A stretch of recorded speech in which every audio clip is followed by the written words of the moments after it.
So South Africa touched down on European soil this week. They head to Cardiff to play Wales on the weekend. I'm actually going to be there in Cardiff on commentary duty, so really looking forward to this game. Going to preview it in this video, go through the South Africa team news and talking points, and the same for Wales as well. So make sure you drop a comment down below. What do you want to see from both of these teams really heading into this game? I think that's where we are now as we approach the end of the World Cup warm-ups. What are you wanting to see from your teams? Make sure you have your say in the comments section. Like the video, subscribe to the channel as well.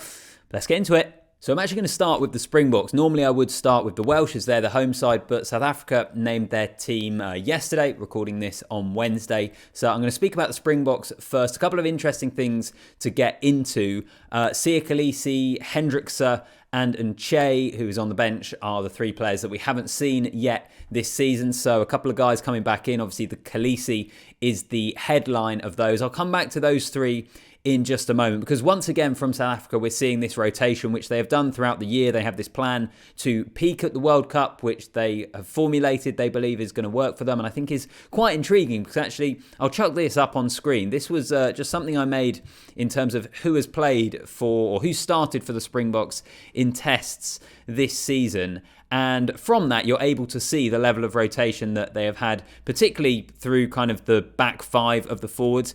It looks like the front row, I think, is actually, we kind of know what they're thinking for their first choice. It's Kitsoff, it's Malherbe, probably Mbonambi. Malcolm Marx could come in there, but we typically see him coming off the bench more. Etzebeth, I know, when it comes to the big games at the World Cup, will be starting in the second row.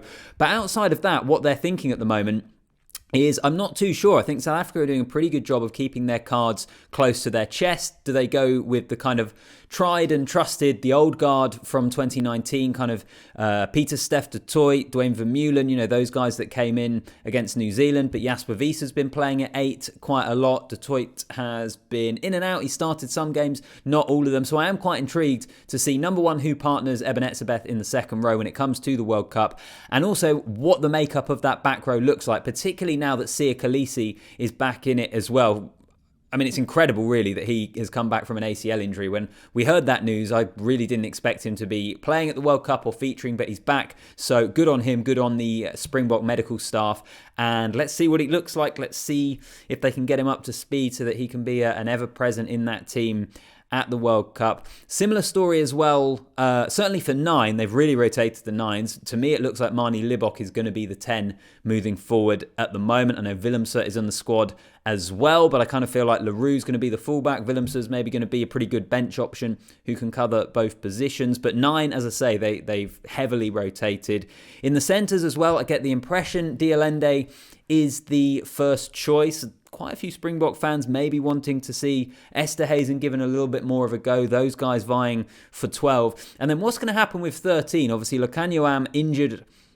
Not expecting him to be part of the squad at the moment. If that changes, we'll wait and see. But as things are at the moment, is it going to be Jesse Kriel, who is the guy for the Springboks starting in the World Cup? I think that's quite fascinating. He gets another go. And then the back three, again, I mean, for the big games, Kolbe is going to start surely. Leroux, I think, will start. What they do in the other wing, you know, Caden Moody gets another opportunity in this game. But just the point of that graphic was just to kind of show the level of rotation that the Springboks have adopted this year. And I still think there's quite a few positions that, partly because they are playing their cards close to their chest, I'm not 100% sure on who the first choice options are at the moment. And that, I think, is really, really intriguing in certain areas of that squad. From 9, the back row, who partners Etzebeth in the second row. All those sorts of things are really, really interesting. And I'm interested to see how they play this weekend, because for most of this year, with the exception of the All Blacks game, where I think they went pretty close to what they deem what their strongest squad, you always feel like they've been trying to hold something back. So what do they look like against Wales in Cardiff this weekend, against the Wales side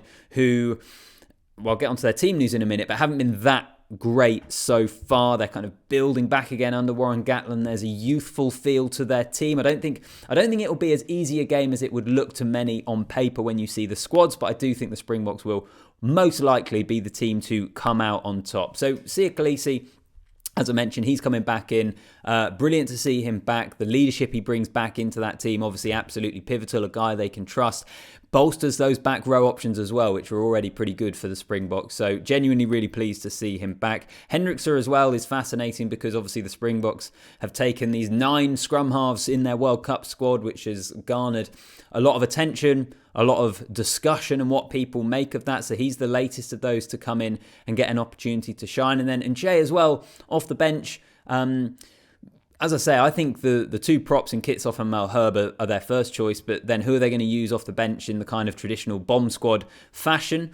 He gets an opportunity to play this weekend. But there's plenty of players, I think, that are playing for starting spots within that squad. That's kind of my read on the situation at the moment. Let's get on to the Wales team news, because I think a big part of their selection is to try and counteract what South Africa will bring to the game. And firstly, I think that's a lot of physicality, because you look at their side, it's a pretty big squad, really, in terms of literal size that Warren Gatland selected. We know he's always liked to opt that way, but with Alex Cuthbert coming back in, Mason Grady has been named for the first time this autumn.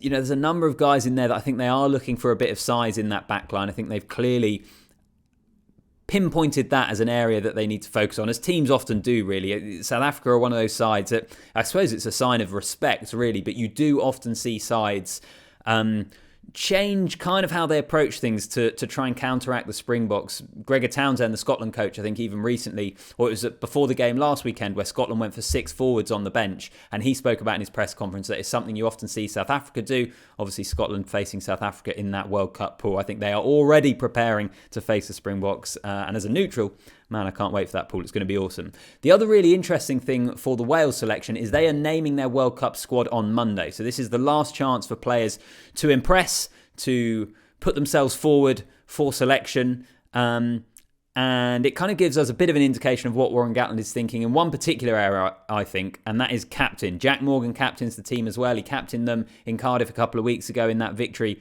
over England. Man of the match performance. I think Warren Gatland is moving towards having Jack Morgan as his captain. It has a massive throwback to the feel of Sam Warburton in 2011, when he was this up-and-coming, good young flanker that we handed the captaincy reins to, and we know what Sam Warburton went on to become and do in a Wales shirt, in a Lions shirt, and the captaincy that he brought to the game.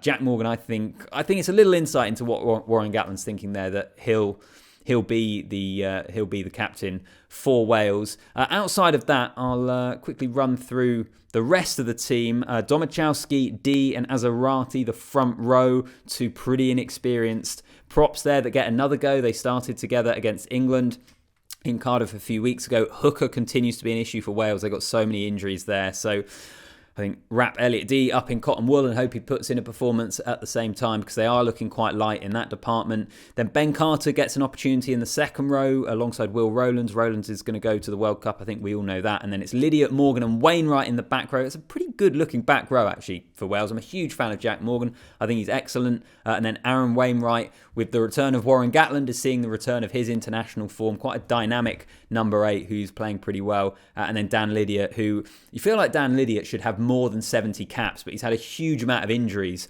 over his career. But he's in there, a more experienced head at 6. So I do like the look of that Welsh back row.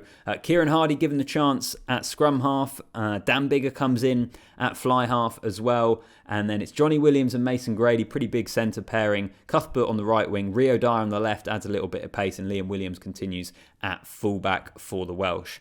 So as I say, I think it's interesting, particularly with that World Cup squad selection. From a Welsh perspective, they know the challenge they face against South Africa. I think a lot of this is about performance now. I think they would be pretty happy with a close, tight game where they put in a good performance and really push the Springboks at this stage heading into the World Cup, particularly because of the side of the draw that the Welsh are on. They know that they're not going to be facing a forward pack like the Springboks in the World Cup pool stages. If they can go toe-to-toe with them or give a pretty good accounting, I think they'll put themselves in a good position for that pool and what they can do and some of the damage they can inflict on those teams in the pool stages and get themselves to a quarter-final, semi-final possibly.